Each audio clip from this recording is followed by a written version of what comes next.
Je suis Monsieur Martin, le directeur du CIO de Cherbourg. Alors, qu'est-ce que le CIO ? Le CIO, c'est le Centre d'information et d'orientation. Donc, ce centre s'adresse à tout public, jeune et moins jeune, qui est en recherche d'informations sur les métiers, les formations pour y accéder, voire l'insertion professionnelle. Est-ce que vous êtes directement lié aux conseillers et conseillères d'orientation présents dans les établissements scolaires ? Les conseillers d'orientation psychologues du CIO sont les mêmes que ceux qui interviennent dans les établissements scolaires publics du bassin, c'est-à-dire le bassin, c'est le nord du Cotentin, dans le sens ça va de Port-Bail, Sainte-Mère jusqu'à Cherbourg. Comment est-ce qu'on peut prendre rendez-vous ? 3 possibilités. D'une, se présenter si on est sur place et on prend rendez-vous sur place, soit par téléphone au 02 31 53 53 21, soit par mail en nous envoyant un message et on fixera un rendez-vous. cio.cherbourg@ac-du6 camp.fr. Est-ce que si un rendez-vous n'est pas possible dans un établissement scolaire, est-ce qu'on peut rencontrer la même conseillère d'orientation ici ? Oui, tout à fait. Vu que ce sont les mêmes personnes, vous dites je prends rendez-vous avec Madame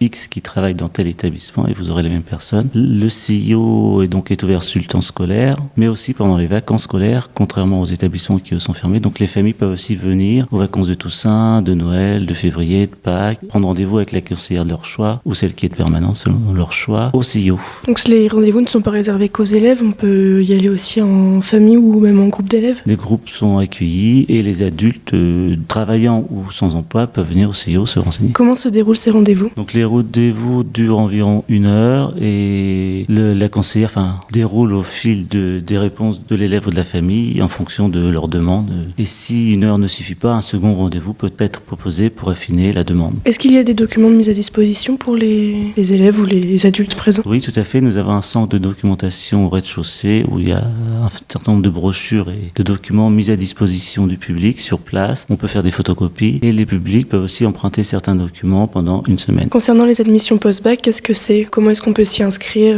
Quels sont les délais aussi ? C'est une procédure nationale pour tout lycéen de terminale, bachelier, qui veut s'inscrire sur une poursuite d'études dans le supérieur. Sur ce site, les gens ont jusqu'au 20 mars. C'est ouvert depuis le 20 janvier pour mettre les vœux qui les intéressent. C'est limité à 24 vœux. Entre le 20 mars et le 2 avril, ils confirment les vœux en envoyant des documents demandés, CV, etc. Jusqu'au 30 mai, le jeune peut classer les vœux par ordre de préférence. Après fin mai, il n'y a plus de possibilité de bouger. Début juin, commencent les résultats. Donc la première période de réponse, c'est entre le 8 et le 13 juin, où le jeune accepte une réponse ou préfère continuer à concourir pour avoir un vœu classé. Deuxième étape, c'est du 23 juin au 28 juin que le jeune accepte une proposition ou espère avoir mieux. Et dernière étape, entre le 14 juillet et le 19 juillet, où le jeune donne une réponse. Ce qu'on lui fera comme proposition, ce sera la meilleure qu'il aura parmi toutes celles qu'il a mises. Suite à ça, le jeune doit s'inscrire dans l'établissement qu'il a accepté. Est-ce que c'est réservé seulement aux nouveaux bacheliers ou est-ce que les anciens bacheliers peuvent aussi s'y inscrire ? Les gens qui ont commencé par exemple une licence cette année qui ne leur convient pas peuvent se réinscrire sur APB pour postuler sur des choix de BTS ou autre. Quand est-il préférable de prendre rendez-vous au CIO pour s'inscrire sur APB ? On peut prendre rendez-vous dès le mois de novembre si on veut anticiper et les inscriptions étant jusqu'au 20 mars, prendre rendez-vous avant le 20 mars parce qu'après on ne pourra plus